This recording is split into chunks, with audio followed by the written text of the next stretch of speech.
Welcome to Wisconsin DNR's Wild Wisconsin Off the Record podcast. Information straight from the source.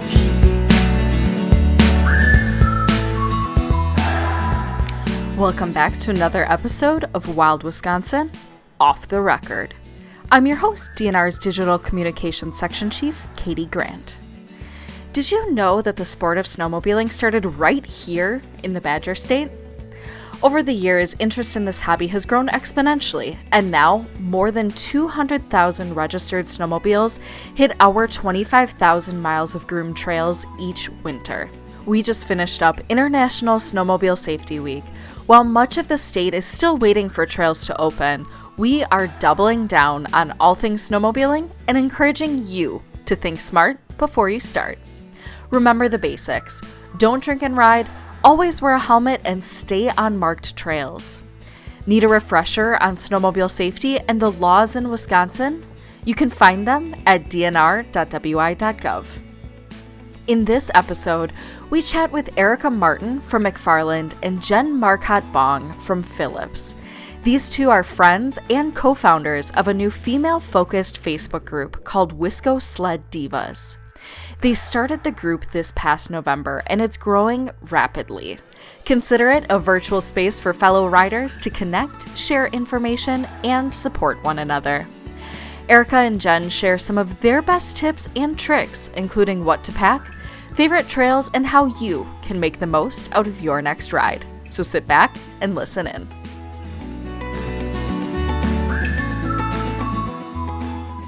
All right, so welcome to the show, Jen and Erica. Why don't you guys go ahead and get us started off by just telling us a little bit about who you are and what it is that you do. And Erica, we will go ahead and start with you. Great, thanks. My name is Erica Martin. I am in McFarland, Wisconsin, and I am currently a recruitment specialist at UW-Madison. Fantastic. And Jen, how about you? So my name is Jen Marcotte-Bong, and I live in Phillips, Wisconsin, and I am a director of HR for a global manufacturing company. Awesome. And how did you guys meet, being, in separate parts of the state? So I used to live in the Madison area. I just recently moved to Phillips about 5 years ago I moved here, and Eric and I used to work together. So we worked at a recruiting company in Madison, and that's how we got to know each other. And then our husbands became BFFs as well. Those are always the best kinds of friendships. How did you guys get into snowmobiling then? My parents bought our family a Yamaha snowmobile when I was in high school. And it was something my dad and I could bond on because I wasn't really the tomboy. I was the girly girl in the family. And that quickly became one of my favorite things to do in the winters because it was fast, but it was also fun. And unfortunately, I kind of lost touch with it during college. Priorities changed, but my husband got back into it a few years ago, thanks to Jen's husband. And I was able to make my re-entry with his hand-me-down sled at the time. And it kind of just brought back all of those memories from high school, how fun it was, and how great, it's a great way to get out, take in the scenery, and be active in the winter months. For me, very kind of similar story.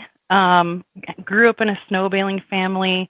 We, as a young kid, we actually had a cabin on Filberg Lake, which is in Phillips.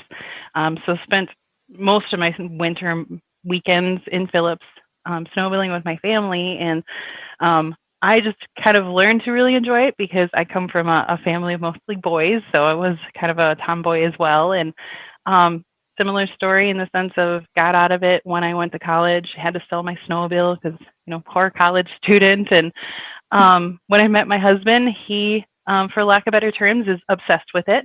And so got back into it because it was something he really enjoyed and it was something we could do together. And my brothers were still snowmobiling, so it kind of became a family thing again. And kind of like Erica, I remembered how much fun it was.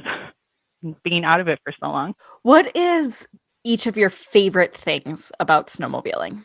I'd say that when you're out, you're truly among friends because everybody is out there for the same reason. You get to see new places, making new memories, but just in a completely different way. You're not stuck in the car. You're actually out on a sled, taking it all in. And there's, I think as Jen and I have both found, there's a true sense of community with snowmobiling, and that's what makes it really enjoyable. I would agree. I really enjoy just that aspect of getting out and seeing new places. And I think a lot of times when we go out snowmobiling, we have some sort of destination, whether it's a landmark or a new town or something that we possibly haven't been to before, just to kind of get out and explore and, meet new people. And it's something fun that we get to do with our friends and meet new people along the way. Very cool. That sense of camaraderie, I think, is something that we keep coming back to on this podcast when it comes to so many of the things that you can do in Wisconsin's outdoors, whether it is snowmobiling or fishing or hunting or whatever it may be. So it's really cool to hear that kind of carry through here. What are some of your favorite trails to ride in Wisconsin?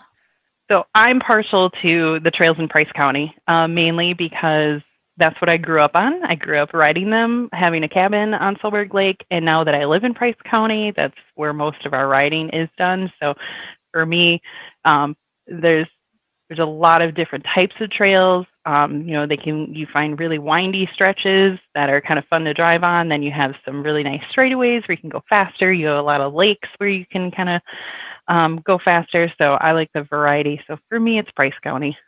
I would actually have to say the same. My husband and I like to take it on the road if we can, because we like to experience trails outside of our immediate area here in Madison. So more times than not, we end up by Jen and her husband and Phillips, and take advantage of their local trails. And then we also make our way up to the UP, as many do, to take advantage of their trail system as well. But we like to head north. For sure. And I feel like in most years, that's generally a safe bet based on snow cover, but not necessarily this year. No, unfortunately, this year it's super sad. We really are hoping for more snow and doing our snow dances to get more snow, but it's just not coming. When you guys do get ready to go on these kind of trips, whether it's, Jen, for you locally in Price County, or Erica, you're going to visit, or you guys are going to the UP or other parts of Wisconsin, what are your must-haves that you make sure you bring with you for the trips, on the sleds, staying warm, those sort of things? Sure. We always have a GPS and our cell phones ready to go. Both of our sleds are actually equipped with a charger, so we can make sure that our cell phones stay charged. And as many snowmobilers have probably learned the hard way, a spare drive belt is also pretty important to take with. And then we also take water and snacks just in case the ride ends up being a little longer maybe than you thought. Depending on how cold it is, always wear a base layer and or a mid layer under my bibs and coat. Moisture wicking socks are really important to make sure your feet stay dry and warm. A good pair of gloves, an appropriate weight balaclava, and of course a helmet. Those are some of my key things. To add to that, we try to prepare for any situation that we might come across. So I always try to take some extra stuff, like extra gloves or extra socks, just in case something gets wet, because you never know what's going to happen. And I found over the years that I really don't like having, wet gloves and socks, because it just makes everything really, really cold. The other thing that Erica talked about having, GPS and a cell phone just because we use that to help navigate trails and things of that nature. But we always make sure that we also have a paper map in our sleds, just because there are some areas, especially as the farther north you get, that you might not get really good service. So it's always good to have the most up-to-date map. And lots of times, a lot of establishments will have paper maps too that you can just get for like $1, and all that money will go back to the local clubs that maintains those trails. So it's a good way to also support, the local clubs that are out there. But and I think the other thing is whenever we prepare for going out, is just making sure that you do kind of that once over with your sled to make sure that there's nothing loose or, that might come off and leave you stranded in the middle of the woods someplace. Yeah, the stranded in the middle of the woods someplace situation would not be super great in some of these areas. Been there, done that many a times, especially when we were younger. And the older sleds weren't as reliable as the ones that are now. And there's lots of times where I can remember as a kid, we had to truck back to the road, wherever that was, with my dad, and find somebody we could call, and Mom had to come pick us up, car, and all that fun stuff. So we found you guys through a Facebook group, actually, that we stumbled upon called Wisco Sled Divas. You guys recently started the Facebook group. Can you tell us a little bit about what it is, who's in it, and what inspired you to start the group? Sure. So Wisco Sled Divas is a Facebook-based community for women riders here in Wisconsin. Jen and I wanted to give fellow women riders a place to go to share their experiences, accomplishments, ask questions, certainly meet new friends, and just be supportive of each other along the way.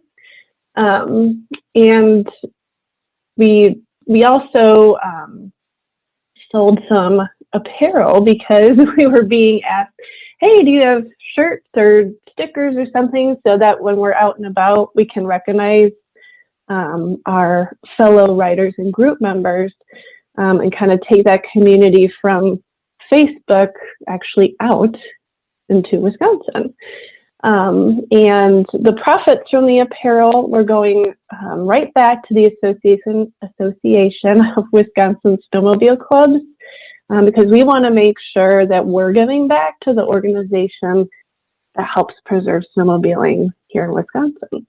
Very cool. So how has the group grown since it started, and what's kind of your vision for where it might go in the future? I think, I can speak for both of us, where this group has really kind of exceeded our expectations at this point. When we first started out with this, it was just something fun for Eric and I to do to get to know some more female, riders in Wisconsin. And we thought, okay, maybe we're going to get 50 members, and, we're approaching 300 members. And we never had the intention of having the whole apparel thing or anything of that nature. And it's just been great to see how well received the group has been.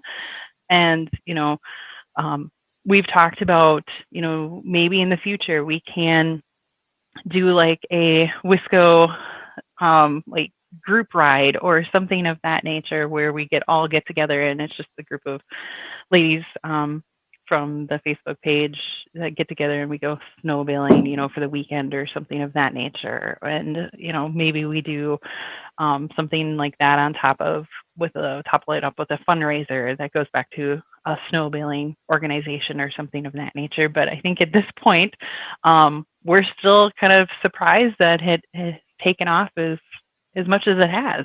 It's very cool what you guys are doing to bring that community together, especially in a time like right now where, COVID has us not seeing those people that we're used to seeing in person. So getting that started virtually and building that community virtually, I think is really, really cool. And it's been great to see, there's been so many people who have shared, where do they go riding, or, those types of things. And I'm so shocked, how many people will come up to Phillips and they stay 3 blocks from my house, and I probably have ran into them, but yet I've never known them before. And it's neat to see that and just see where they're going and the experiences that they're having. And and those types of things. And again, I almost feel like it's a great environment just for women, just because it is a male-dominated sport, and there's lots of times where women don't feel like they can go and do these things on their own. And it's kind of another reason why we wanted to start the group, of just, showing that there's a lot of women who love this sport too, and it's not just for the guys. Definitely. That is a really good point, and creating that community where you guys can come together and do that and see how small of a world it actually is really cool. How about a favorite or most memorable snowmobiling story from each of you? So I'll share one from my childhood.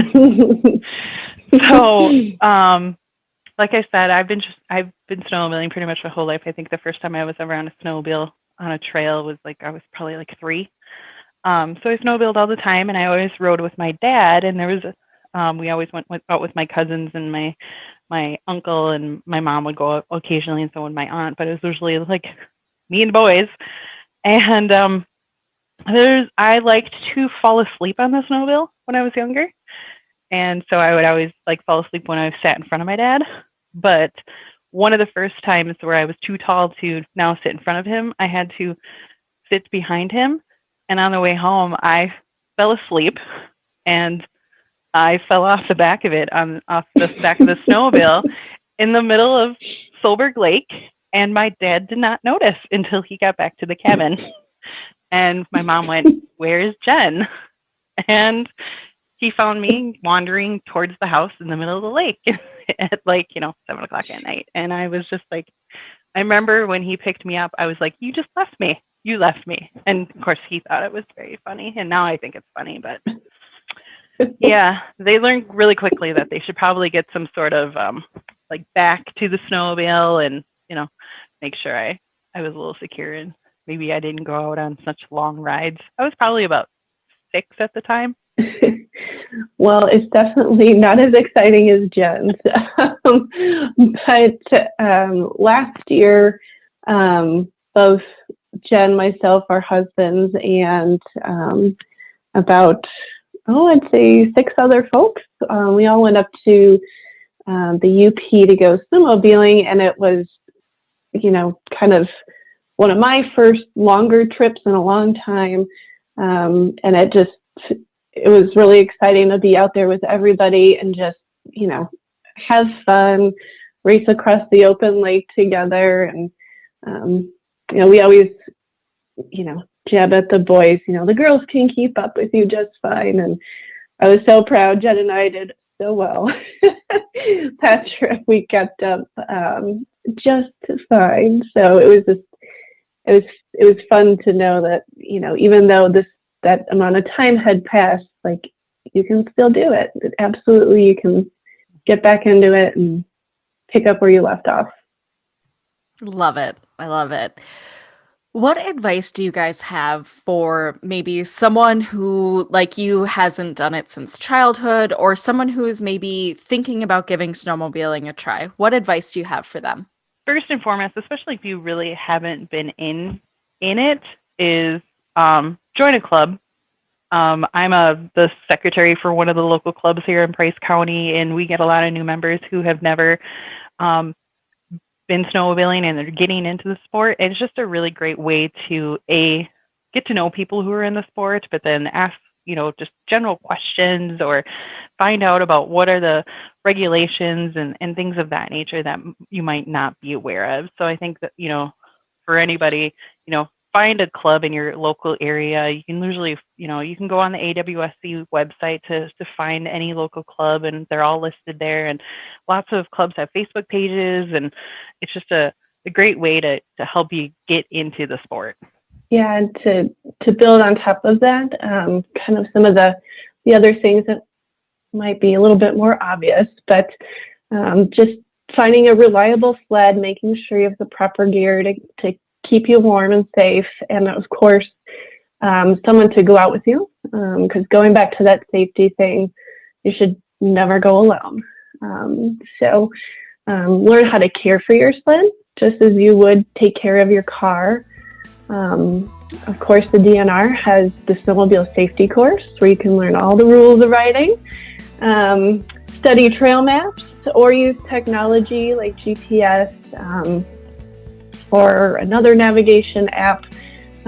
We use the Polaris Ride Command app on our phones, and of course, just make sure you understand the regulations for riding in your state and stay on those marked trails.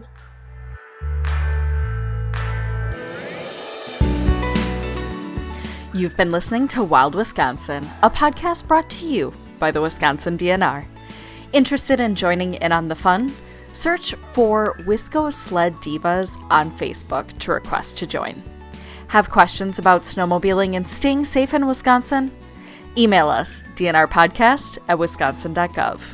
For more great content, be sure to subscribe to Wild Wisconsin wherever you get your podcasts. Leave us a review or tell us who you'd like to hear from on a future episode. Thanks for listening.